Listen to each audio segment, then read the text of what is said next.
اعوذ باللہ من الشیطان اللعین الرجیم بسم اللہ الرحمن الرحیم الحمد للہ رب العالمین والصلاة والسلام علی اشرف الانبیاء والمرسلین سید الاولین والآخرین شفیع المذنبین ابی القاسم المصطفیٰ محمد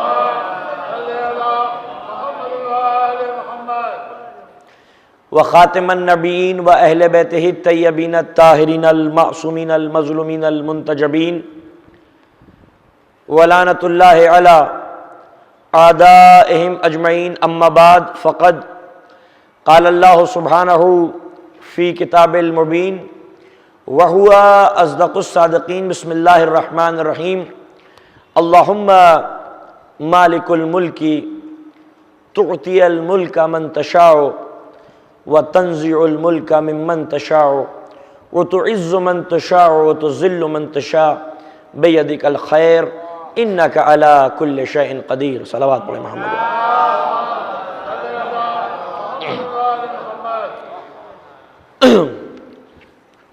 عزاداران امام مظلوم، مومنین کرام، اہل عزا، اہل ولا، تمام تعریفیں، ہر قسم کی حمد اور توصیف پروردگار عالم کے لیے، اور بے پناہ درود و سلام رسول اسلام اور ان کی پاک و پاکیزہ اور طیب اور طاہر معصوم اولاد کے لیے۔ صلوات پڑھ دے محمد و آل محمد۔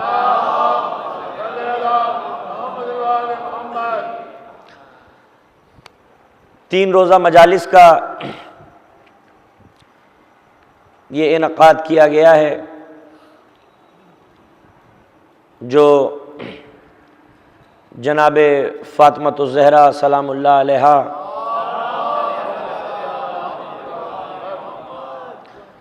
شہادت کے سلسلے میں ہے۔ آج تھوڑی تاخیر ہو گئی ہے، انشاءاللہ کل سے ٹھیک 9 بجے میں کوشش کروں گا کہ ممبر پر بیٹھ جاؤں۔ ماشاءاللہ یہ نوجوان بہت محنت کرتے ہیں اور کئی سالوں سے یہ پروگرام کر رہے ہیں۔ اس امام بارگاہ میں غالباً پہلی مرتبہ یہ پروگرام ہو رہا ہے، اس سے پہلے دوسرے امام بارگاہوں میں یہ پروگرام ہوتا تھا۔ ہم پروردگار عالم کی بارگاہ میں دعا گو ہیں کہ ان نوجوانوں کو مزید توفیق عنایت کرے اور قوم کے نوجوانوں کے اندر یہ توفیق پیدا کرے کہ وہ حق کی زیادہ سے زیادہ نصرت کر سکیں اور اس حدیث کی عملی تفسیر کر سکیں کہ رحم اللہ عبدن احیا امرنا، اللہ اس پر رحم کرے جو ہمارے امر کو زندہ کرتے ہیں۔ ایک صلوات پڑھ دے محمد و آل محمد۔ مشہور و معروف قرآن مجید کی آیت ہے، انشاءاللہ زیادہ وقت نہیں لینا ہے، آج 10 بجے کوشش کریں گے کہ مجلس تمام ہو جائے۔ جس آیت کو سرنامہ کلام قرار دیا گیا ہے، مشہور و معروف قرآن مجید کی آیت ہے، جس میں عزتوں کا خالق اعلان کر رہا ہے کہ اللہم مالک الملک، اللہ کے ہاتھ میں بادشاہت ہے، اللہ کے ہاتھ میں ملک ہے، وہی مالک الملک ہے۔ حاکم، حقیقی حاکم دراصل وہی ہے۔ اللہم مالک الملک، ملک کس کے لیے ہے؟ اللہ کے لیے ہے۔ حاکم کون ہے؟ کائنات کا بادشاہ کون ہے؟ پروردگار عالم ہے۔ اللہم مالک الملک تعطی الملک من تشاء، جس کو چاہتا ہے وہ ملک عطا کر دیتا ہے۔ اللہم مالک الملک من تشاء وتنزع الملک ممن تشاء، اور جس سے چاہتا ہے ملک لے لیتا ہے، جس سے چاہتا ہے ملک لے لیتا ہے۔ وہ جس کو چاہتا ہے، وہ تعز من تشاء وہ تذل من تشاء۔ ایک صلوات پڑھ دے محمد والے۔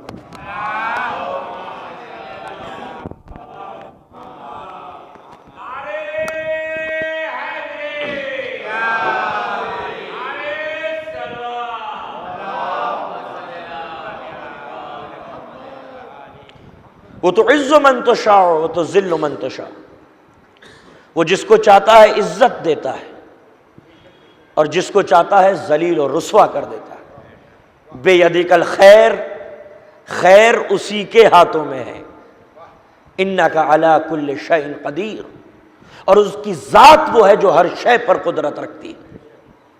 اب اس آیت کا تعلق جناب سیدہ فاطمہ الزہرا سلام اللہ علیہا سے کیا ہے اور کس طریقے سے یہ آپ سے تعلق رکھتی ہے، یہ انشاءاللہ آخری اور تیسری جو مجلس ہوگی انشاءاللہ اس میں اس پر تبصرہ کیا جائے گا اور اس کی وضاحت کی جائے گی۔ عظمت محمد و آل محمد پر بلند ترین صلوات پڑھ دیجیے۔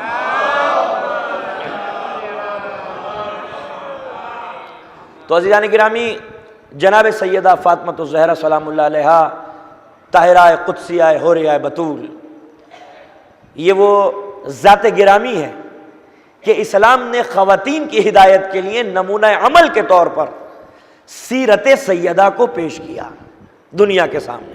اگر سیرت سیدہ نہ ہوتی تو اسلام نے جو خواتین کے حقوق کا نظام واضح کیا ہے اس کی وضاحت ہو ہی نہیں سکتی تھی اگر سیرت سیدہ کا ظہور نہ ہوا ہوتا۔ تو سیرت سیدہ جب تک ہم اس کا مطالعہ نہ کریں گے اور اسے سمجھیں گے نہیں، اسلام کے اندر خواتین کے حقوق کیا ہے یہ ہم سمجھ ہی نہیں سکتے۔ تو اگر ہم چاہتے ہیں کہ خواتین کے حقوق کیا ہیں اس کو سمجھیں تو ہمیں سیرت سیدہ کو سمجھنا ہوگا۔ سیرت سیدہ کے بغیر نظام حقوق نسواں کی وضاحت ممکن نہیں ہے، ممکن نہیں ہے کہ کون سے حقوق اسلام نے عورتوں کو دیے ہیں، اسے کون سی آزادی دی ہے، کون سے حقوق دیے ہیں۔ آخر اسلام کا احسان ہے عالم نسوانیت پر کہ اگر اسلام نہ آتا تو ان کی زندگی میں نجات کا پیغام نہ آتا۔ اسلام کی مقروض ہیں خواتین کہ جس نے عورتوں کو وہ حقوق عطا کیے کہ اسلام سے پہلے کسی بھی نظام اور معاشرے نے اور تمدن نے خواتین کو وہ حقوق نہیں بخشے تھے۔ آج ہندوستان کے اندر ہم رہتے ہیں، آج بیٹی بچاؤ اور بیٹی پڑھاؤ کی بات ہوتی ہے۔ یہ نعرہ آج کی حکومت میں دیا گیا کہ بیٹی بچاؤ اور بیٹی پڑھاؤ۔ یورپ اور امریکہ آپ چلے جائیں تو یورپ اور امریکہ کے اندر وومن امپاورمنٹ کی بات ہوتی ہے کہ عورتوں کو جلا بخشا جائے، عورتوں کو قوت بخشی جائے، عورتوں کو آزادی بخشی جائے، عورتوں کو امپاور کیا جائے، عورتوں کو حقوق دیے جائیں۔ امریکہ اور یورپ خواتین کے امپاورمنٹ کی بات کرتے ہیں، ہندوستان کی حکومت بیٹی بچاؤ اور بیٹی پڑھاؤ کی بات کرتی ہے، مگر اسلام کی کوئی بات نہیں کرتا، اسلام کی کوئی گفتگو نہیں کرتا کہ اسلام نے یہ سب سے پہلا نعرہ دیا تھا کہ بیٹی بچاؤ اور بیٹی پڑھاؤ۔ یہ جو آج نعرہ دیا گیا ہے یہ اسلام کا دیا ہوا نعرہ ہے کہ جس نے عورتوں کو بچایا بھی، عورتوں کو پڑھایا بھی۔ ایک صلوات پڑھ دیں محمد والے محمد۔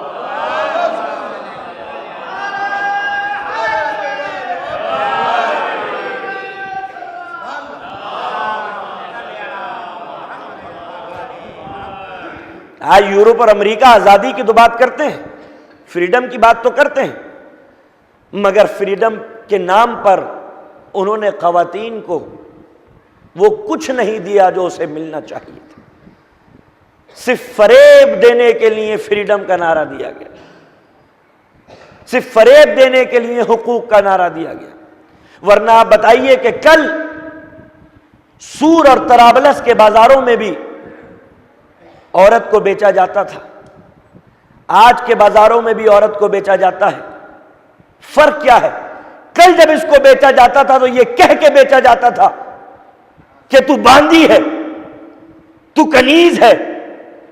آج کے بازاروں میں بھی اس کو بیچا جاتا ہے مگر یہ کہہ کے کہ تو آزاد ہے،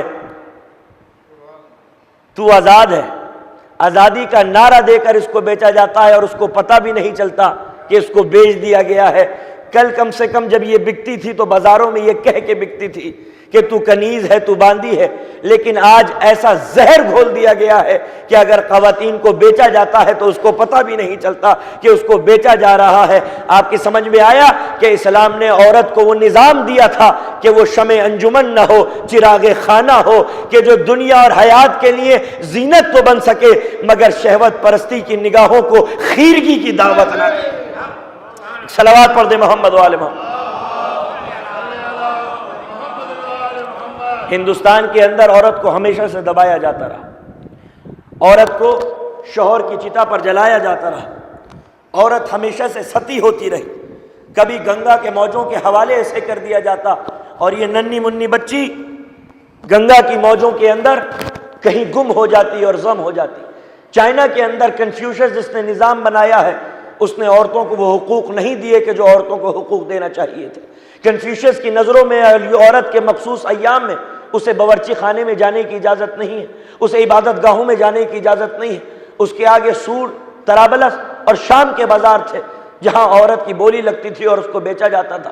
اس کے آگے یونان کی تہذیب تھی، یونان نے ہمیشہ فخر کیا ہے کہ ہماری تہذیب سب سے زیادہ پرانی ہے اور قدیمی ہے، لیکن یونان کے اندر یہ تصور تھا کہ آسمان پر ایک خاتون بیٹھی ہوئی ہے جس کا نام ایفروڈائٹ ہے۔ دنیا میں جتنے بھی زلزلے آتے ہیں، آندھی آتی ہیں، طوفان آتے ہیں، یہ جتنی بھی تباہیاں ہوتی ہیں دنیا میں یہ ایفروڈائٹ کی بنا پر ہوتی ہیں۔ اور عرب کے اندر آپ کو معلوم ہے کہ عورت کو زندہ دفنا دیا جاتا تھا، زندہ درگور کر دیا جاتا تھا۔ اگر بیٹی پیدا ہوتی تھی تو ان کے چہروں کے رنگ اڑ جایا کرتے تھے کہ یہ بیٹی کہاں سے ہو گئی، جو شرمندگی کی علامت تھی، جو تحقیر کی علامت تھی، جو تذلیل کی علامت تھی۔ اسلام نے عورت کو زمین سے آسمان پر پہنچا دیا، اور وہ عرب کا جاہل معاشرہ کہ جو عورت کو زندہ دفنا دیا کرتا تھا، نبی نے وہ عزت بخشی کہ جب بیٹی آئی تو نبوت پہ تعظیم کھڑی ہو۔ صلوات پڑھ دے محمد۔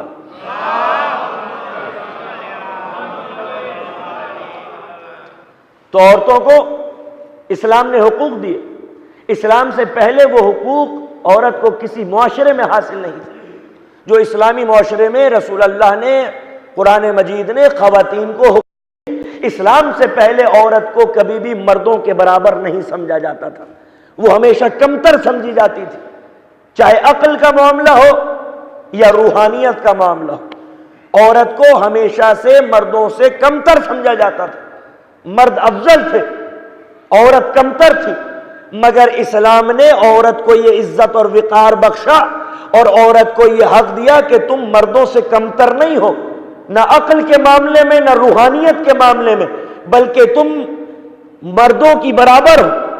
اللہ کی نظروں میں وہی سب سے بلند ہے اور افضل ترین ہے جو جتنے زیادہ متقی اور پرہیزگار ہے، چاہے مرد ہو یا عورت ہو۔ یہ تھا اسلام کا نعرہ کہ انا خلقناکم من ذکر و انثی، ہم نے تمہیں ایک مرد اور عورت سے خلق کیا۔ وجعلناکم شعوبا وقبائل، اور تمہیں قبیلوں میں اور خاندانوں میں تقسیم کر دیا، لتعارفوا، تاکہ تم ایک دوسرے کو پہچان سکو۔ انا اکرمکم عند اللہ اتقاکم، اللہ کی نظروں میں وہی بلند ترین ہے جو جتنا زیادہ متقی اور پرہیزگار ہے۔ یہ اسلام نے عورت کو حق دیا، اور رسول اسلام صلی اللہ علیہ وآلہ وسلم نے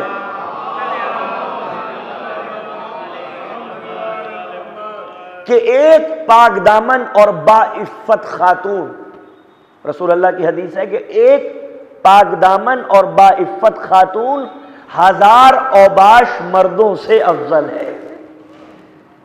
یہ اسلام نے عورت کو حق دیا کہ وہ کہیں اپنے آپ کو کمتر نہ سمجھے۔ عورت کمتر نہیں ہے، نہ عقل کے معاملے میں، اور یہ تو سائنس نے بھی ثابت کر دیا۔ آج جو ریسرچ ہو رہی ہے، تحقیق ہو رہی ہے، تو سائنس اس نتیجے پر پہنچی ہے کہ مرد اور عورت کے ذہن میں کوئی فرق نہیں ہوتا۔ عموماً یہ سمجھا جاتا ہے کہ عورت جذباتی زیادہ ہوتی ہے، مرد عقل مند زیادہ ہوتا ہے۔ یہ تھیوری بالکل غلط ہے، اس تھیوری کا کوئی سائنٹیفک وجود ہی نہیں ہے۔ سائنس نے یہ ثابت کر دیا کہ عورت اور مرد کے ذہن میں کوئی فرق نہیں ہے، دونوں کا ذہن ایک ہے۔ وہ تو معاشرے کی تربیت کا نتیجہ ہوتا ہے کہ عورت جذباتی زیادہ ہو جاتی ہے. اگر آپ ماحول تبدیل کر دیں تو عورت مردوں سے زیادہ عقل مند ہو جائے گی. تو یہ ماحول کا اثر ہوتا ہے، یہ معاشرے کا اثر ہوتا ہے، یہ تربیت کا اثر ہوتا ہے، یہ کلچر کا اثر ہوتا ہے، یہ ثقافت کا نتیجہ ہوتا ہے کہ ایسے اثرات مرتب ہوتے ہیں. حالانکہ مرد اور عورت میں کوئی فرق نہیں ہے. عربوں کے اندر کیا تھا کہ اگر بیٹا پیدا ہوا ہے تو اس کی جو اولاد ہوگی وہ اپنی اولاد ہے، اور اگر کسی کے بیٹا نہیں ہے تو اس کی جو اولاد ہے وہ ان کی اولاد نہیں ہے، وہ دادی دادا کی اولاد ہے. یہی سمجھا جاتا تھا. آج بھی یہی سمجھا جاتا ہے کہ نسل جو ہے وہ بیٹے سے چلتی ہے، بیٹی سے نہیں چلتی. آج کے ہمارے معاشرے کے اندر یہ تصور ہے کہ نسل بیٹے سے چلتی ہے، بیٹی سے نہیں چلتی. یہ اسلام کا تصور نہیں ہے، دور جاہلیت کا عقیدہ ہے. اسلام نے اس عقیدے کی تردید کی کہ نسل بیٹے سے بھی چلتی ہے، بیٹی سے بھی چلتی ہے. بیٹے کی اولاد بھی اپنی اولاد ہے، بیٹی کی اولاد بھی اپنی اولاد ہے. اور رسول اللہ کو بیٹا نہیں دیا، بیٹی دی، اس لیے یہ بتانے کے لیے کہ رسول کی نسل میں بیٹے سے نہیں چلاؤں گا، بیٹی سے چلاؤں گا.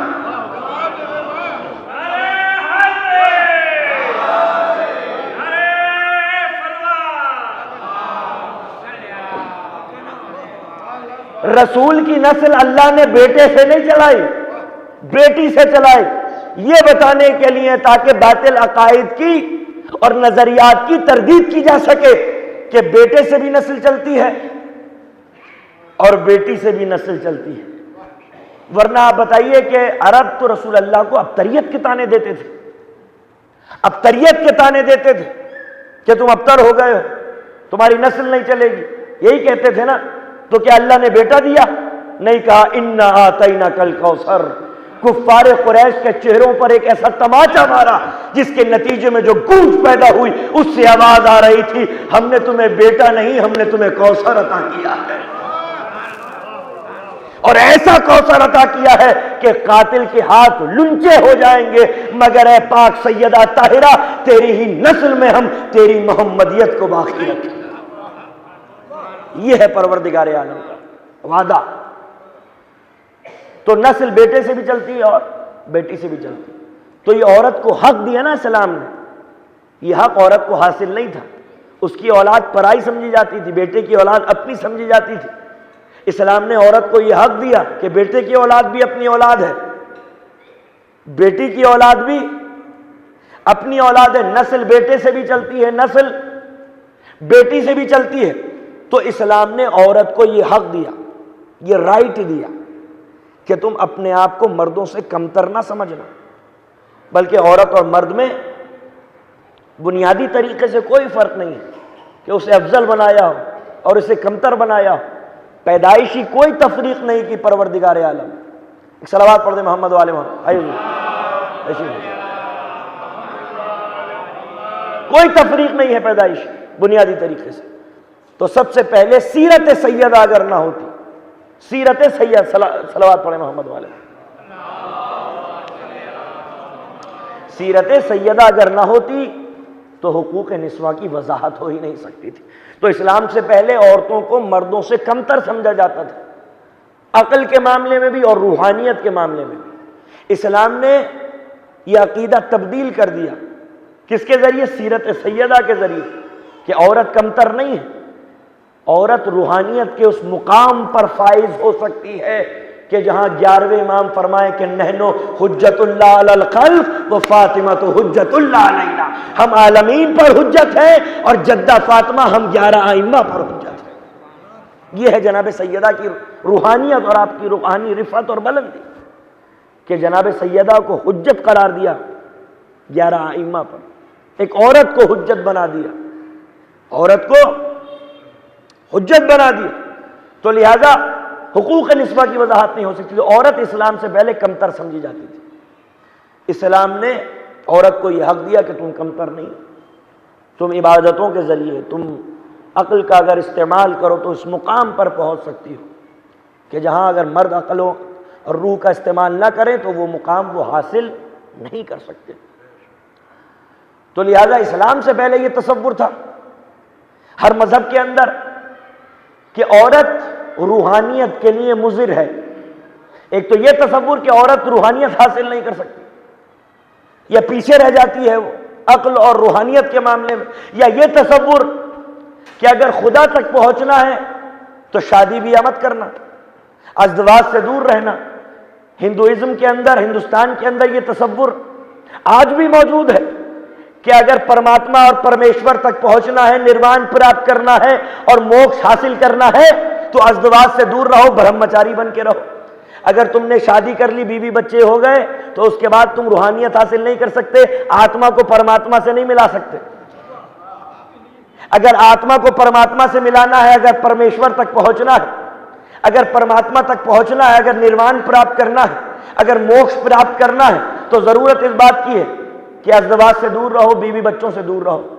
یہ تصور آج بھی ہندوستان کے اندر موجود ہے کہ جسے اللہ والا بننا ہوتا ہے وہ شادی نہیں کرتا. آپ کے سامنے مثال موجود ہے اتر پردیش کے اندر. جتنے بھی یہ اللہ والے ہیں کہ جو خدا تک پہنچنا چاہتے ہیں، یہ کہتے ہیں بھئی یہ شادی بیاہ ہم نہیں کریں گے، اس لیے کیونکہ یہ تو رکاوٹ ہے، یہ تو روحانیت کے لیے مضر ہے. اگر شادی کر لی تو پھر بھگوان کو پا ہی نہیں سکتے، پرماتما کو پا ہی نہیں سکتے، پرمیشور تک پہنچ ہی نہیں سکتے. یہی تصور بدھزم کے اندر اور یہی تصور جینزم کے اندر کہ اگر آپ کو پرمیشور تک پہنچنا ہے، نروان پراپت کرنا ہے، موکش حاصل کرنا ہے، تو ازدواج سے دور رہو، بیوی بچوں سے دور رہو. اور یہی تصور حضور عیسائیت کے اندر بھی کہ اگر گاڈ تک پہنچنا ہے اور چرچ کی خدمت کرنی ہے تو بیوی بچوں کے خرچ سے دور رہو. اگر چرچ کی خدمت کرنی ہے تو بیوی بچوں کے خرچ سے دور رہو، جبھی چرچ تک پہنچو گی. اگر چرچ تک پہنچنا ہے تو بیوی بچوں سے دور رہنا پڑے گا. آپ دیکھیے کہ عیسائیوں میں دو فرقے ہیں، جیسے مسلمانوں میں شیعہ اور سنی، ایسے عیسائیوں میں کیتھولک اور پروٹیسٹنٹ. کیتھولک کون ہے؟ قدیمی. پروٹیسٹنٹ کون ہے؟ کہ جو احتجاج کر کے، مخالفت کر کے، جو پرانے عقائد چلے آ رہے تھے ان کی ایک نیا فرقہ پیدا ہو گیا جسے پروٹیسٹنٹ کہا جاتا ہے. پروٹیسٹ کرتے ہیں نا ہم لوگ، پروٹیسٹ، مخالفت کرنا، احتجاج کرنا. تو ایک گروہ نے مخالفت کی، مارٹن لوتھر نے، اور اس کی مخالفت کی بنا پر اس نے تھیوری دی، نظریات دیے، اور پروٹیسٹ کر کے پروٹیسٹنٹ فرقہ وجود میں آ گیا. تو پروٹیسٹنٹ جو پادری ہوتے ہیں ان کی تو بیوی بچے ہیں، اس میں خواتین بھی ہوتی ہیں، یعنی خواتین بھی پادری بن سکتی ہیں، پریسٹ بن سکتی ہیں.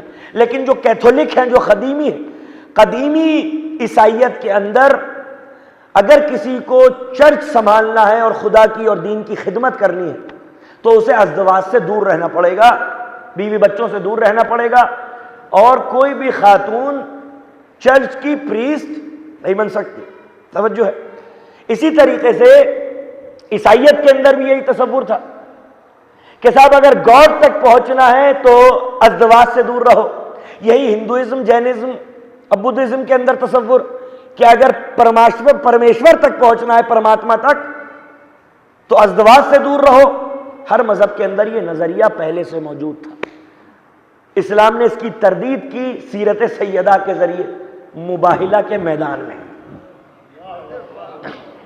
مباہلہ کے میدان میں اس کی تردید کیسے کی کہ عیسائی آئے نجران کے، رسول اللہ سے بحث ہونے لگی مسجد کے اندر. کیا کہا کہ عیسیٰ خدا کے بیٹے ہیں، کیونکہ عیسیٰ کا کوئی باپ نہیں تھا. نبی نے کہا کہ اگر تمہارے پاس یہ دلیل ہے کہ عیسیٰ کا کوئی باپ نہیں تھا تو وہ خدا کا بیٹا ہے، تو آدم اور حوا بھی خدا کی بیٹا اور بیٹی ہوئی کیونکہ ان کے والدین نہیں تھے. اب 3 دنوں تک گفتگو ہوتی رہی اور کسی نتیجے پر نہیں پہنچے عیسائی. تو اللہ نے آیت نازل فرما دی، فمن حاجک فیہ من بعد ما جاءک من العلم فقل تعالوا ندعو ابناءنا وابناکم ونساءنا ونساءکم. بس یہی رک جائیے، اس سے میں آگے نہیں بڑھوں گا.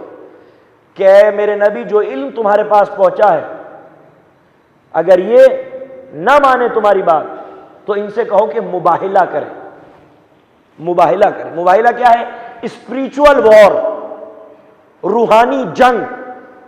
اگر اسلام گردنیں کاٹنے کا قائل ہوتا تو عیسائیوں کی گردنیں کاٹتا، مباہلہ کی دعوت نہ دیتا۔ مباہلہ کی دعوت کیوں دی؟ کہ ہم لڑائی جھگڑا نہیں کرنا چاہتے، ہم چاہتے ہیں کہ تم روحانی جنگ لڑو ہم سے، کہ اللہ کی بارگاہ میں دعا کریں کہ جو بھی جھوٹا ہو اللہ کی لعنت اس پر ہو، عذاب نازل ہو جائے۔ یہ ہے روحانی جنگ۔ اور مطالبہ کیا کیا کہ ابناءنا و ابناکم، تم اپنے بیٹے لاؤ ہم اپنے بیٹے لائیں، ونساءنا و نساءکم، تم اپنی عورتیں لاؤ اور ہم اپنی عورتیں لائیں۔ بس اب یہاں رک جائیے۔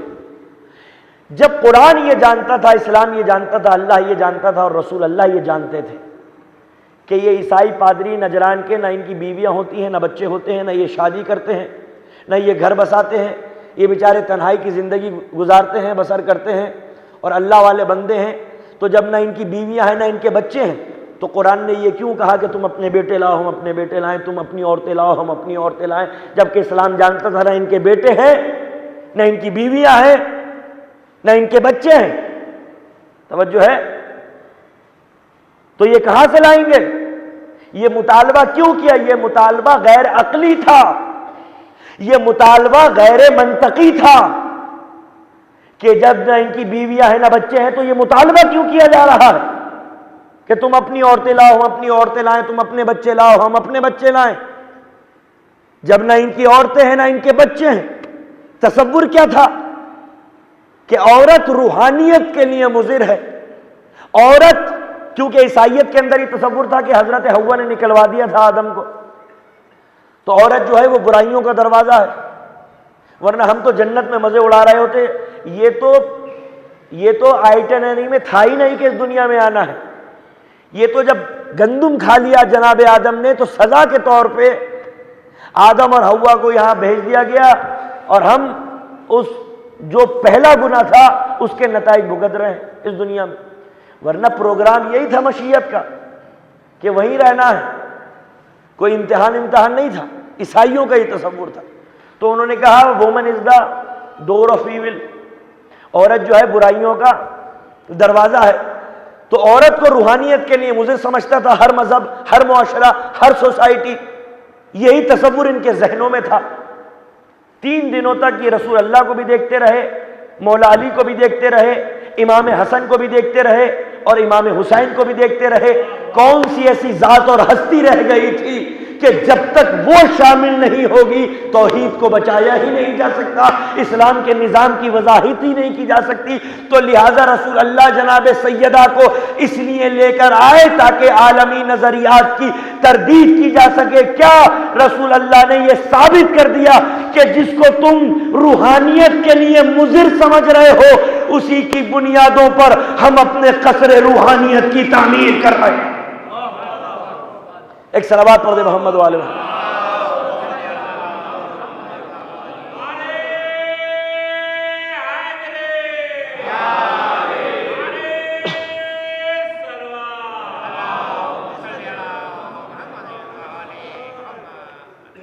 تو عورت کو اسلام نے وہ حقوق عطا کیے کہ جو اس سے پہلے کسی معاشرے کے اندر نہیں تھے، کہ ایسا نہیں ہے کہ صرف مردوں کو علم حاصل کرنا ہے۔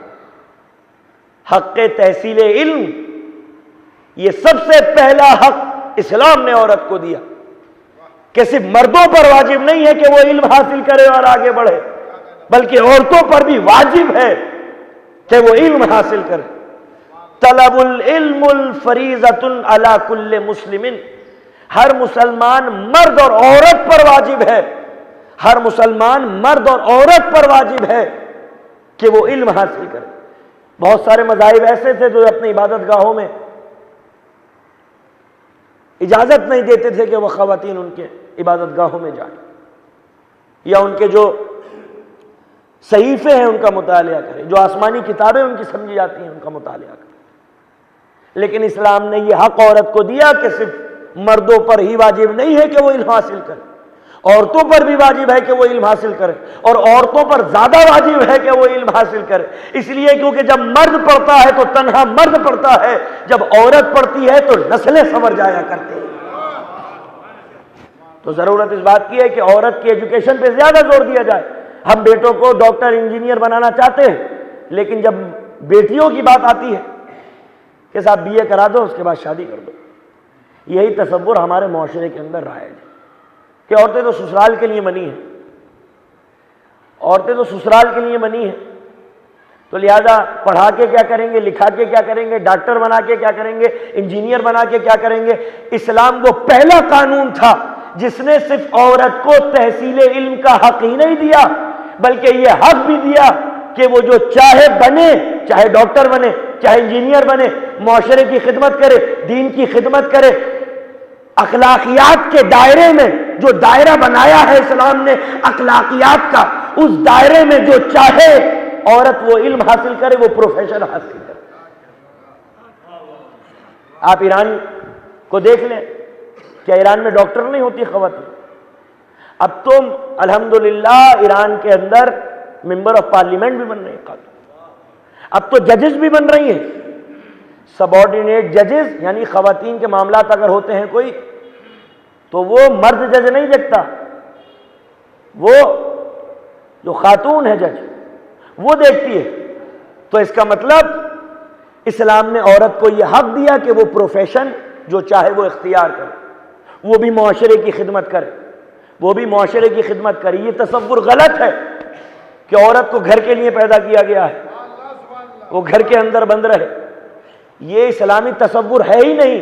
نہ قرآن سے آپ ثابت کر سکتے ہیں، نہ سیرت رسول اور معصومین سے یہ ثابت کر سکتے ہیں۔ عورتوں نے اسلام کی تاریخ میں وہ کام کیے ہیں جو مردوں نے بھی نہیں کیے۔ اخلاقیات کے دائرے میں رہ کر خواتین نے وہ مار کے سر کیے ہیں اور وہ مشن پورے کیے ہیں کہ جو مردوں نے نہیں کیے۔ تو لہذا یہ اسلام کا نظام تھا کہ تعلیم دی جائے، عورت کو یہ حق دیا جائے کہ وہ جو پروفیشن چاہے وہ اختیار کرے، اخلاقیات کے دائرے میں رہ کر جو پروفیشن۔ تو اسلام نے یہ حق، سب سے پہلے یہ اسلام کی خاصیت ہے اور اس کے نظام کا خاصہ ہے کہ سیرت سیدہ کے ذریعے کس طریقے سے اسلام نے ان حقوق کی وضاحت فرمائی ہے۔ اور سیرت سیدہ نہ ہوتی تو دنیا جان ہی نہیں سکتی تھی کہ عورتوں کو کون سے حقوق اسلام نے مرحمت فرمائے۔ تو حق تعلیم عورت کو سب سے پہلے اسلام نے دیا۔ جناب خدیجۃ الکبریٰ سلام اللہ علیہا نے پہلا اسکول مکے کے اندر قائم کیا تھا خواتین کے لیے، جہاں انجیل اور زبور کے توحید کے درس دیے جاتے تھے۔ ہم نے تو یہی سنا ہے کہ جناب خدیجۃ الکبریٰ صرف تجارت کرتی تھی، نہیں، رسول اللہ کی شریک حیات بننے سے پہلے صرف تجارت ہی آپ کا کام نہیں تھا، بلکہ آپ نے ایک مکتب قائم کیا تھا جہاں توحید کے دروس دیے جاتے تھے۔ جناب خدیجۃ الکبریٰ، جناب خدیجۃ الکبریٰ۔ تو لہذا جناب خدیجۃ الکبریٰ خود جو ایک کامیاب بزنس وومن تھی کہ عرب کی جو معاشی نظام تھا اس کا 70% انحصار تجارت خدیجہ پر تھا۔ اگر تجارت خدیجہ نہ ہوتی تو عرب بھوکے مر جاتے۔ تو لہذا اسلام نے عورت کو حق تحصیل علم دیا اور وہ نمونے پیش کیے کہ جو صرف دنیا ہی کی خبریں نہیں دیتی بلکہ آسمانوں کی بھی خبریں دیا کرتی۔ حدیث قصہ پڑھتے ہیں، جبرائیل نے پوچھا من تحت القصہ، نیچے کون ہے؟ تو اللہ نے کہا ہم فاطمہ تو و ابوہا و بالوہا و بنوہا۔ یہ اللہ اور جبرائیل کے درمیان گفتگو ہو رہی ہے نا، لیکن راوی کون ہے؟ روایت کس نے کیا ہے؟ جناب سیدہ نے۔ حدیث قصہ کس سے مروی ہے؟ جناب سیدہ سے مروی ہے۔ تو اس کا مطلب ذات سیدہ وہ ہے اور آپ کی روحانیت وہ ہے اور آپ کی علمیت کا معیار یہ ہے کہ جو زمین پر رہ کر آسمانوں کی خبریں دیا کرتی ہے، وہ سنتی ہے کہ جبرائیل اللہ میں کیا گفتگو ہو رہی ہے۔ صلوات پڑھ دیں محمد والے۔ اسی لیے آپ کو کہا گیا محدثہ، محدث، حدیث بیان کرنے والی۔ کیوں؟ کیونکہ مسلمان تو اس حدیث کو سنیں گے کہ کسی مسلمان نے رسول سے سوال پوچھا، رسول نے اس کا جواب دیا تو سن لیا، صحیح سنا یا غلط سنا وہ بات کی بحث ہے، مگر سنیں گے جب کوئی سوال کرے گا یا نبی خود سے بتائیں گے۔ اس کے علاوہ صحابہ کرام کچھ نہیں جانتے، لیکن معصومین وہ ہیں کہ جو دلوں کے رازوں سے واقف ہیں۔ صحابہ کرام وہ علوم حاصل کر سکتے ہیں جو نبی میں خطبے میں بیان کیے، جو ان کے اقوال ہیں ان کو نقل کر سکتے ہیں زیادہ سے زیادہ، لیکن وہ گفتگو کہ جو دن کی روشنی میں نہیں ہوئی، وہ گفتگو جو رات کی تاریکی میں ہوئی ہے، وہ گفتگو جو خاص خلوتگاہوں میں ہوئی ہے، وہ گفتگو جو زمینوں پر نہیں آسمانوں پر ہوئی ہے، وہ گفتگو کہ اور وہ علوم جو تکلم آرائیوں کے محتاج نہیں تھے، بلکہ وہ سینہ بسینہ منتقل ہوتے رہے، ان علوم سے صحابیت کبھی واقف نہیں ہو سکتی ہے۔ تو لہذا جناب سیدہ، یہ وہ علمی مقام جناب سیدہ کہ کسی نے امام جعفر صادق علیہ السلام کوئی سوال کیا اور مولا نے اس کا جواب دیا۔ کسی نے پوچھا کہ یہ کہاں سے جواب دیا، یہ جواب کہاں سے دیا؟ کہا ہماری جدہ فاطمۃ الزہرا کا ایک مصحف ہے، ان کی ایک کتاب ہے، اسے مصحف فاطمیہ کہا جاتا ہے۔ یہ کیا ہے مصحف فاطمیہ؟ کہ رسول اللہ کے بعد جناب فاطمہ نے ایک فرشتے کو لکھوائے، احادیث لکھوائیں، اقوال لکھوائے، اور وہ ایک کتاب کے اندر جمع ہو گئے۔ وہ کتاب عوام تک نہیں پہنچی، معصوموں تک پہنچی۔ تو معصوم فرماتے ہیں کہ ہم مصحف فاطمیہ سے پڑھ کر سوالات کے جوابات دیا کرتے ہیں۔ ہماری جدہ کا جو مصحف ہے اس میں سب کچھ لکھا ہوا ہے، ازل سے ابد تک کیا ہوا، کون کون سے مسائل پیدا ہوں گے، ان کا جواب کیا ہے، ان کا حل کیا ہے، یہ ہم جدہ فاطمۃ الزہرا کے مصحف میں پڑھتے ہیں اور مسلمانوں کو بتاتے ہیں۔ تو یہ حق عورت کو اسلام نے دیا، اس سے پہلے حق کسی نظام نے عورت کو نہیں دیا تھا کہ عورت علم حاصل کرے، عورت برابر ہے، عورت جو چاہے وہ پروفیشن اختیار کرے اخلاقیات کے دائرے میں رہ کر۔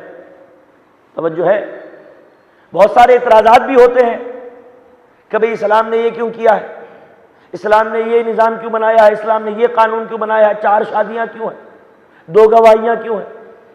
اس طرح کے اعتراضات بہت پرانے ہیں، لیکن میں اعتراضات کے جواب دینا نہیں چاہتا ہوں، لیکن ایک اعتراض کا جواب دینا چاہتا ہوں۔ آج کل بڑا پولی گیمی کا مسئلہ شروع ہو گیا ہے کہ عورت کی 4 شادیاں کیوں۔ پہلے تو 3 طلاق کا مسئلہ اٹھا، اس کے بعد اب پولی گیمی کا مسئلہ ہے۔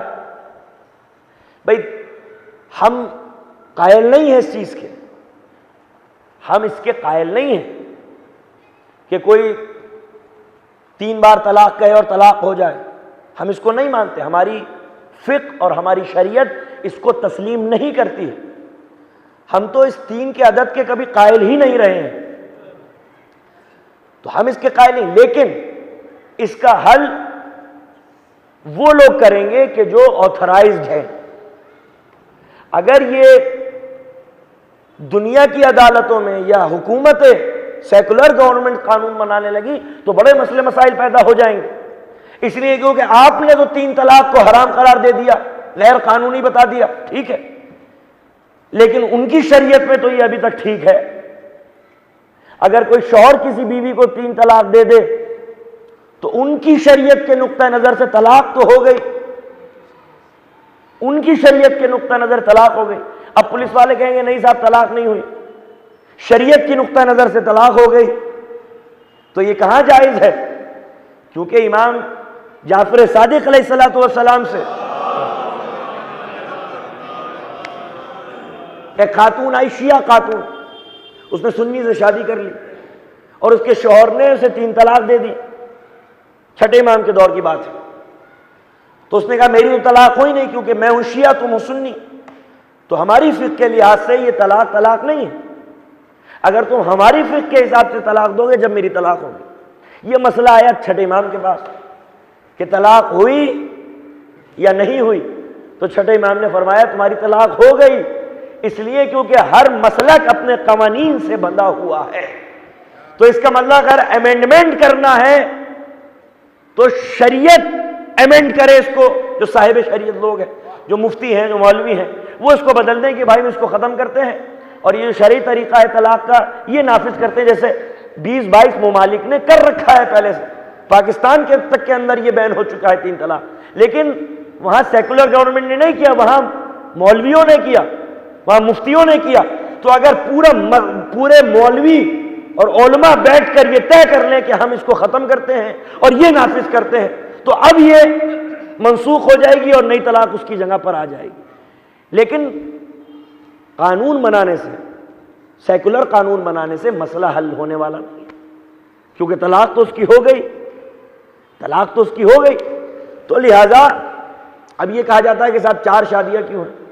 اس کا کیا جواب ہے کہ صاحب مرد 4 شادیاں کر سکتا ہے اور عورت 4 شادیاں نہیں کر سکتی، تو یہ تو سسٹم کی بات ہے، یہ تو سسٹمیٹک بنانے کے لیے مجبوری ہے کہ ایسا قانون بنایا گیا، ورنہ نظام درہم برہم ہو کر رہ جائے گا، نظام درہم برہم ہو کے رہ جائے گا۔ مرد 4 شادیاں کر سکتا ہے، عورت ایک ہی شادی کر سکتی ہے ایک وقت میں، تو کہا یہ جاتا ہے کہ صاحب یہ پولیگیمی یہ تو جائز نہیں ہے۔ تو اگر نظام بدل دیا جائے تو معاملہ درہم برہم ہو کر رہ جائے، کیوں؟ کیونکہ ہر معاشرے کے اندر ایسا ہی قانون بنایا جاتا ہے تاکہ افراط و تفریط پیدا نہ ہو اور نظام درہم برہم نہ ہو۔ ہندوستان کے اندر دیکھ لیجئے کہ اگر ایک زمین ہے تو اس کا مالک ایک ہی ہوگا، لیکن مالک کی بہت ساری زمینیں ہو سکتی ہیں، کیونکہ یہ قانون آسان ہے، اس سے نظام مضبوط رہے گا۔ لیکن اگر آپ الٹا کر دیں کہ ایک زمین کے کئی بے نامے ہو جائیں تو یہی نقصان دہ ثابت ہونے لگے گا۔ توجہ، ایک زمین کا ایک ہی بے نامہ ہو سکتا ہے مگر ایک انسان کئی زمینیں رکھ سکتا ہے۔ تو اسی طریقے سے کس کا کیا رول ہے سماج کے اندر، ہمیں وہ سمجھنا ہوگا اور اسی حساب سے قوانین بنانے ہوں گے جو پروردگار عالم کے علاوہ کوئی نہیں جانتا ہے۔ صلوات پڑھ دیں محمد وآل محمد۔ تو سیرت سیدہ کے ذریعے اسلام نے پورا نظام واضح کر دیا کہ حقوق کون سے اسلام نے خواتین کو مرحمت فرمائے۔ اس سے پہلے عورت کو اپنی یعنی عورت کی رائے، شادی جب ہوتی تھی اس کی رائے نہیں لی جاتی تھی۔ آج بھی ہمارے معاشرے کے اندر یہ دور جاہلیت کی برائی ہے کہ عورت کی رائے نہیں لی جاتی ہے، اگر اس کی شادی کی جاتی ہے تو عورت کی رائے نہیں لی جاتی، حالانکہ عورت کی رائے لینا شریعت کی نقطہ نظر سے واجب ہے۔ ایک عورت آئی رسول اللہ سے، اس نے شکایت کی کہ میرا شوہر مجھے مارتا ہے، مجھے اذیت دیتا ہے، مجھے گالیاں بکتا ہے، مجھے پریشان کرتا ہے۔ رسول اللہ نے ایک سوال کیا ہے، شیعہ سنی حضرات دونوں کے ہاں یہ روایت موجود ہے۔ رسول نے سوال کیا کیا تمہاری شادی تمہاری مرضی سے ہوئی تھی؟ کہا نہیں، میری مرضی سے نہیں ہوئی تھی۔ اسی وقت رسول اللہ نے نکاح ختم کر دیا، نکاح ختم، کہ اگر نکاح تمہاری مرضی سے نہیں ہوا تھا تو وہ شاید جائز نہیں۔ عورت کی مرضی لینا واجب ہے، والدین اپنی پسند سے کریں لیکن بیٹی کی مرضی ضرور لیں، بیٹی کی مرضی ضرور لیں۔ اسلام نے عورت کو یہ حق دیا ہے، عورت کو یہ حق دیا ہے کہ وہ اپنی مرضی سے اپنی مرضی دے سکے۔ اور سیرت سیدہ سے اس کی وضاحت کر دی کہ جب کیا ہوا کہ جب رشتے آنے لگے جناب سیدہ کے تو رسول اللہ نے کہا یہ اختیار اللہ کو ہے، یہ اختیار اللہ کو ہے، وہ جس سے چاہے فاطمہ کی شادی کر دے۔ پھر بعد میں یہ ہوا بھائی اللہ کیسے فیصلہ ہو، کیا ستارہ جس کے دروازے پر اتر آئے گا، ستارہ جس کے در پر اتر آئے گا وہی سیدہ کا عقد کیا جائے گا، لیکن ستارہ اترا در علی پر، اس کا مطلب مشیت نے مہر سب کر دی کہ فاطمہ کا شوہر علی ہے، لیکن نظام کی وضاحت کرنی تھی۔ علی تو روز ازل سے سیدہ کے شوہر ہیں۔ جب سیدہ اس دنیا میں آئی تو کلمہ پڑھا، اللہ کی ربوبیت کی گواہی دی، اپنے باپ کی رسالت کی گواہی دی، اور اپنے شوہر علی کی ولایت کی گواہی دی۔ پیدا ہونے کے بعد برقعے کے عالم میں تشریف لائیں جناب سیدہ روایتوں میں، اور سجدہ کیا جناب سیدہ نے، اور سجدے سے سر اٹھا کے گواہی دی کہ میں گواہی دیتی ہوں اللہ ایک ہے، اور محمد اللہ کے آخری رسول ہیں جو میرے بابا ہیں، اور ان کے وصی اور ان کے جانشین امیر المومنین علی ابن ابی طالب میرے شوہر۔ تو اس کا مطلب روز ازل سے علی زہرا کے شوہر تھے، توجہ ہے، لیکن نظام کی وضاحت بھی کرنی تھی۔ ستارہ اترا در علی پر، اب علی سر جھکا کر در مصطفیٰ پر آ گئے، رشتہ دیا، علی نے رشتہ دیا، جو طریقہ ہے کہ مرد رشتہ دے۔ نظام کی وضاحت کرنی تھی، رسول اٹھے، ستارہ اتر چکا ہے، فاطمہ کا کوئی کفو بھی نہیں ہے علی کے علاوہ۔ نبی اٹھے، بیٹی کے حجرے میں گئے، کہا میری بیٹی علی ابن ابی طالب نے رشتہ دیا ہے، تمہاری کیا مرضی ہے؟ نہیں، بات واضح نہیں کر سکا۔ علی ابن ابی طالب نے رشتہ دیا ہے، تمہاری کیا مرضی ہے؟ اس کا مطلب رسول اللہ یہ بتا دینا چاہتے ہیں کہ اسلام کے نظام کا یہ تقاضا ہے کہ اگر لڑکا علی جیسا بھی ہو تب بھی لڑکی کی مرضی لینا واجب ہوا۔ صلوات پڑھ دیں محمد وآل محمد۔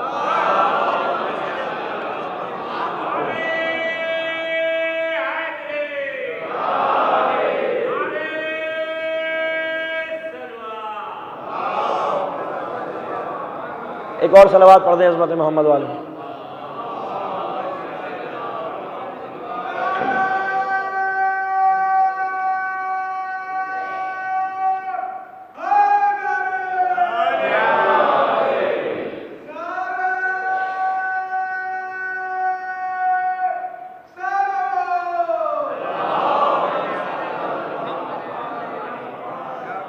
بیٹی کی مرضی حاصل کرنا واجب ہے، اس کی مرضی کے بغیر عقد جائز نہیں ہے۔ شریعت کی نقطہ نظر سے یہ واجب ہے، ضروری نہیں، واجب ہے کہ والدین، تو جہاں والدین پر یہ واجب ہے کہ وہ بیٹی کی مرضی لیں، بیٹی کے لیے بھی ضروری ہے کہ وہ والدین کی مخالفت نہ کرے، ان کا دل نہ دکھائے، ان کے جذبات کے خلاف کوئی قدم نہ اٹھائے، کیونکہ وہ گھر کبھی بس نہیں سکتے، وہ گھر کبھی بس نہیں سکتے جہاں بزرگوں کی دعائیں نہیں ہوا کرتی۔ اگر بزرگ ناراض ہیں تو ان گھروں میں کبھی خوشیاں نہیں آ سکتی۔ تو لہذا اسلام نے نظام واضح کیا جناب سیدہ کے ذریعے کہ عورت کو اسلام نے کتنی آزادی دی ہے، کتنی فریڈم اسلام نے عورت کو دی ہے۔ اور جہاں اغیار تنقید کرتے ہیں وہ اس لیے کرتے ہیں کیونکہ یا تو ان کی نظام سمجھ میں نہیں آتا یا ان کے تجارتیں اس سے متاثر ہوا کرتے ہیں۔ تجارتیں، عورت کے پردے کی مخالفت کون کرتا ہے؟ عورت کے پردے کی مخالفت دنیا کے بڑے بڑے سرمایہ دار کرتے ہیں۔ کیوں؟ کیونکہ اگر عورت پردے میں چلی گئی تو ان کی جو کمپنیاں ہیں، اس کے جو پروڈکٹ ہیں، ان کی مارکیٹنگ کون کرے گا؟ ان کے ایڈورٹیزمنٹ کون کرے گا؟ ان کو عریانیت کے ساتھ کون بیچے گا؟ اگر عورت باحجاب ہو گئی تو ان کے بزنس اور دھندے کیسے چلیں گے؟ تو لہٰذا عورت کے حجاب کی سب سے زیادہ مخالفت ان لوگوں نے کی جو دنیا کے سب سے بڑے تاجر تھے، کیونکہ وہ عورت کا استحصال کرنا چاہتے تھے اور اسلام عورت کو ملکہ بنا کر رکھنا چاہتا تھا۔ وہ یہ چاہتا تھا کہ عورت کا استحصال کرو، اس کا پردہ نوچ لو تاکہ ہمارے پروڈکٹ کی مارکیٹنگ ہو سکے۔ انہوں نے عورت کے حجاب کی مخالفت کی، اور اسلام نے حجاب کیا ہے؟ حجاب، یہ جو برقع ہے، یہ جو حجاب ہے، یہ جو چادر ہے، یہ تو علامت ہے کس چیز کی؟ یہ علامت ہے اس چیز کی کہ اسلام نے عورت سے کہا ہے کہ تم اپنا استحصال نہ ہونے دینا، اپنے آپ کو محفوظ رکھنا، اپنے آپ کو محفوظ رکھو، استحصال نہ ہونے دو۔ اس کی علامت ہے پردہ۔ پردہ کس چیز کی علامت ہے؟ کہ استحصال نہ ہو سکے۔ تو لہذا تاجروں نے چاہا کہ اس کی مخالفت کی جائے، تاجروں نے ہی اس کی مخالفت کی، ورنہ اسلام نے تو اگر جنت میں بھی تذکرہ کیا ہے تو پھر حور مقصورات فی القیام کہ جو خیمے میں بیٹھی ہوں گی، پروردگار کیا تجھے جنت میں کوئی ڈر تھا کہ ان کو کوئی دیکھ لے گا؟ جہاں کوئی تانک جھانک نہ ہو، جہاں کوئی چور نظر نہ ہو، جہاں کوئی خیانت فکر نہ ہو، پروردگار کیا تجھے کوئی ڈر تھا؟ کہ حور مقصورات فی القیام کا ڈر نہیں تھا، بلکہ حسن کا تقاضا ہی یہ ہے کہ وہ حجاب میں ہو۔ تو یہ اسلام کا نظام تھا کہ عورت کو اسلام نے ملکہ بنایا اور اس کو وہ حقوق فراہم کیے کہ عورت پر واجب نہیں ہے کہ وہ گھر کے کام کاج کرے، مرد پر واجب ہے کہ وہ اس کا انتظام کرے۔ ہم یہ سمجھتے ہیں کہ عورت پر واجب ہے کہ وہ کھانا بنائے، گھر کی صفائی کرے، کپڑے دھوئے۔ نہیں، عورت پر واجب نہیں ہے، مرد پر واجب ہے کہ وہ یہ سب کام کرے، یا تو کسی سے کروائے، ملازم فراہم کرے۔ انسانی سمجھتا ہے کہ ہماری بیوی آ گئی تو اس کے اوپر واجب ہے کہ یہ کھانا بنا کے ہمیں دے، اس پہ واجب ہے کہ ہمارے کپڑے دھوئے، اس پہ اور واجب ہے کہ وہ گھر کی صفائی کرے۔ نہیں، اس پر واجب نہیں ہے، مرد پر واجب ہے کہ یہ کام یا تو وہ ملازم کے ذریعے کرائے یا خود بیچارہ کرے۔ ایک صلوات پڑھ دے محمد والے محمد۔ یا تو خود کرے یا ملازم فراہم کرے، عورت پر واجب نہیں ہے۔ اگر عورت یہ کام کرتی ہے تو اس کا احسان ہے۔ عورت اگر یہ کام کرتی ہے تو اس کا احسان ہے، تو لہذا وہ اسٹیٹس بلند کیا ہے عورت کا، خواتین کا اسلام، کہ واجب نہیں ہے، کرے تو یہ تو احسان ہے، عورت کا احسان ہے۔ تو ایک ایسا بہترین نمونہ عمل پیش کیا اسلام نے کہ اگر خواتین ان کی سیرت کو اپنا لیں تو معاشرہ کامل ہو جائے گا، کیونکہ معاشرہ کامل نہیں ہو سکتا جب تک گھر کامل نہ ہو، اور گھر کامل نہیں ہو سکتا جب تک خاتون کامل نہ ہو۔ خاتون کامل ہوگی تو گھر کامل ہوگا، گھر کامل ہوگا تو خاندان کامل ہوگا، خاندان کامل ہوگا تو معاشرے کامل ہوں گے، معاشرے کامل ہوں گے تو ملک کامل ہوگا۔ تو ملک کے کمال کا انحصار عورت کے کمال کے اوپر ہے۔ تو وہ حقوق دیے، مگر عربوں کی ذہنیت کبھی اس کو قبول نہیں کر سکتی تھی کہ اسلام اتنے حقوق دے عورت کو، عورت کو اس مقام پر لے کر جائے اسلام کہ جہاں اس کی تعظیم بھی ہو رہی ہے، جہاں اس کو حقوق بھی دیے جا رہے ہیں، جہاں اس سے مشورہ بھی لیا جا رہا ہے، جہاں اس کو فدق جیسا باغ بھی دیا جا رہا ہے۔ آپ سوچ سکتے ہیں کہ اس دور میں رسول اللہ نے فدق دے دیا اپنی بیٹی کو۔ یہ کیا ہے کہ عورت پراپرٹی اپنے نام پر رکھے۔ اس سے پہلے عورت کو یہ حق حاصل نہیں تھا۔ امریکہ یورپ میں آپ دیکھ لیں، 100-150 برس پہلے یہ حق دیا ہے انہوں نے، لیکن اسلام نے یہ حق 1400 برس پہلے دیا۔ فدق کو ہبہ کیا، ہبہ نامہ موجود کہ عورت کو یہ ہم حق دیتے ہیں کہ وہ جاگیر، حق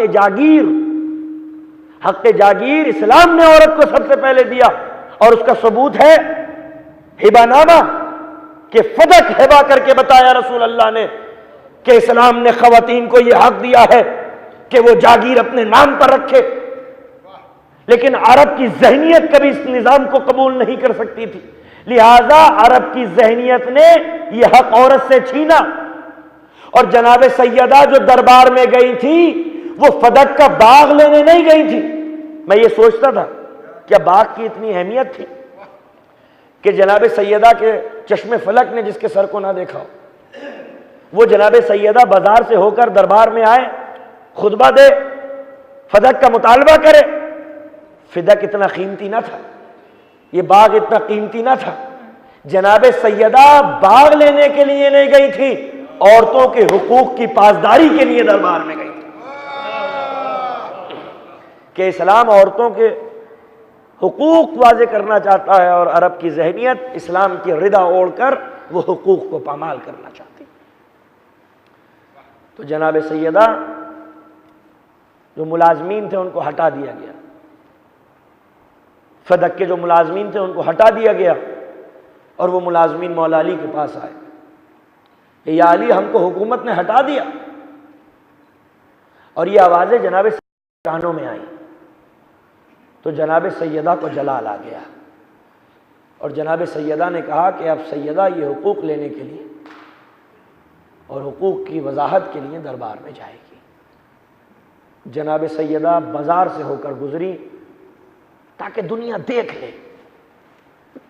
یہ ہے جناب سیدہ کی سیرت کا سیاسی پہلو کہ اگر جناب سیدہ کی حکمت کیا ہے آپ دیکھیں کہ جناب سیدہ دربار میں گئی، بازار سے ہو کر دربار میں گئی، فدق کا مطالبہ کیا، تاریخ میں درج ہو گیا، وصیت کر دی کہ یہ میرے جنازے میں شامل نہ ہو، جنازے میں شامل نہ ہو، وصیت کر دی جناب سیدہ۔ مولا علی کو وصیت کی، کیوں؟ جنازہ رات میں اٹھے، کیوں؟ شامل نہ ہو اس میں لوگ، کیوں؟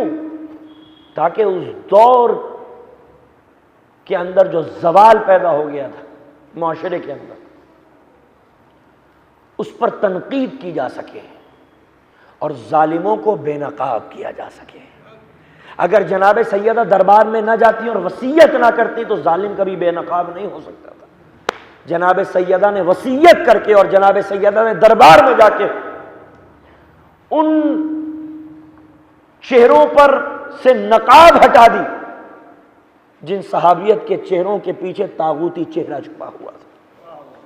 یہ ہے جناب سیدہ کی سیرت کا سیاسی پہلو کہ جناب سیدہ نے وہ کام کر دیا اپنی حکمت عملی سے کہ ظالم قیامت تک کے لیے بے نقاب ہو گیا، ظالم کا ظلم دنیا کے سامنے آ گیا، ظالم کی اصلیت دنیا کے سامنے آ گئی۔ جناب سیدہ آئیں اور مصلی پر آ کر بیٹھ گئی۔ جناب زینب آ کے کہتی ہیں اے بی بی تو کون ہے جو میری ماں کے مصلی پر آ کر بیٹھ گئی؟ جناب سیدہ کہتی ہے زینب تم نے اپنی ماں فاطمہ کو نہ پہچانا؟ جب گئی تھی تو بال سیاہ تھے، جب لوٹ کے آئی ہے تو بال سفید ہو گئے۔ وہ ہاتھ جن میں عزم تھا اب ان میں راشا طاری ہو گیا، اور وہ کمر جو سیدھی تھی اب وہ جھک گئی۔ جناب سیدہ کے آنسو اب نہیں تھمتے۔ بیٹی نے سوال کیا، 5 برس کی زینب نے پوچھا اماں دربار میں گئی تھی کیا حق لے آئیں؟ جناب سیدہ سے ضبط نہ ہو سکا، بیٹی کو سینے سے لگا کے کہا اے میری بیٹی تیری ماں صحابی کے دربار میں گئی تھی اور تو شرابی کے دربار میں جا گئی۔ جزاک اللہ مولا، کوئی غم نہ دے سوائے غم امام مظلوم کے۔ ہاں زادارو وہ سیدہ دن اور رات رویا کرتی تھی، اپنا شکستہ پہلو پر ہاتھ رکھ کے قبر نبی پر آ کر مرثیہ پڑھتی تھی، صبت علیہ مصائب اللہ انہا صبت علی الایام سرنا لیالیا۔ اے بابا اتنے مصائب پڑھے اگر دنوں پہ پڑھتے تو رات میں تبدیل ہو جاتے۔ جناب سیدہ گریہ کرتی رہتی ہے، بابا آ کر دیکھیے، اے بابا آ کر دیکھیے آپ کی بیٹی پہ کون سے ظلم و ستم ڈھائے گئے ہیں۔ ہاں زدارو ایک دن جناب سیدہ نے پوچھا فضائی مدینے والے کیوں رو رہے ہیں؟ کہا بی بی بلال آئے ہیں۔ کہا بلال آئے ہیں؟ کیا بلال ہمارے دروازے پر آنا پسند کریں گے؟ کل تک اس دروازے پر بھیڑ لگی رہتی تھی مگر آج کوئی سلام کرنے کے لیے بھی اس دروازے پر نہیں آتا۔ دفتن ایک آواز بلند ہوئی، السلام علیکم یا اہل بیت نبوت، اے اہل بیت نبوت حرام ہے ہمارا سلام قبول کریں۔ ایک مرتبہ جناب سیدہ نے کہا بلال کہاں چلے گئے تھے؟ کہا بی بی میں مدینہ چھوڑ کے شام چلا گیا تھا، اس لیے کیونکہ اس کوئی حبشی غلام کو عزت کی نگاہوں سے دیکھنے والا نہیں تھا۔ بی بی میں شام چلا گیا، اور آپ کو معلوم ہے کہ رات میں نے رسول اللہ کو خواب میں دیکھا، زلفیں پریشان، چہرے سے پریشانی کے آثار نمودار ہو رہے ہیں۔ ایک مرتبہ آ کے کہا بلال بڑے چین سے سو رہا ہے، مدینے میں میری بیٹی بیمار۔ عظمت سیدہ کی قسم اسی وقت چل پڑا، مزاج کیسے ہیں؟ جناب سیدہ کہتی ہیں بلال زیادہ دنوں کا روگ نہیں ہے، یہ پریشانی بھی دور ہو جائے گی، یہ مصائب بھی دور ہو جائیں گے۔ بلال کتنے دن ہو گئے ہم نے تیری اذان نہیں سنی؟ بلال کہتے ہیں بی بی میں نے رسول اللہ کے بعد یہ قسم کھائی ہے کہ زندگی میں اب کبھی اذان نہیں دوں گا۔ جناب سیدہ کہتی ہیں بلال تجھے ہمارے حق کی قسم۔ بلال کانپنے لگا، اے بی بی مجھے معاف کر دینا، میں بھول گیا تھا کہ حکم رسول اور حکم بطول میں کوئی فرق نہیں ہے۔ بس عزادارو اعلان ہو گیا ہے مدینے والو، آج مؤذن رسول اذان دے گا۔ مائیں اپنے اپنے بیٹوں کو لے کر آ گئی، بہنیں اپنے اپنے بھائیوں کو لے کر آ گئی۔ بلال مسجد کی بلندیوں پر چڑھا، اللہ اکبر اللہ اکبر۔ سیدہ نے سر پہ ردا رکھی اور وہاں آئی جہاں قبر نبی تھی۔ اے بابا اٹھئے، مؤذن اذان دے رہا، اشہد ان لا الہ الا اللہ۔ اے بابا ایسے تو پہلے کبھی نہ سوتے تھے۔ اشہد ان محمد رسول اللہ۔ فضہ دوڑی ہوئی آئی اور آ کے کہتی ہے بلال میں ہاتھوں کو جوڑ کر تیرے سامنے التجا کرتی ہوں، اذان روک دے۔ باپ کا نام سن کر سیدہ غش کھا کر قبر نبی پر گئی۔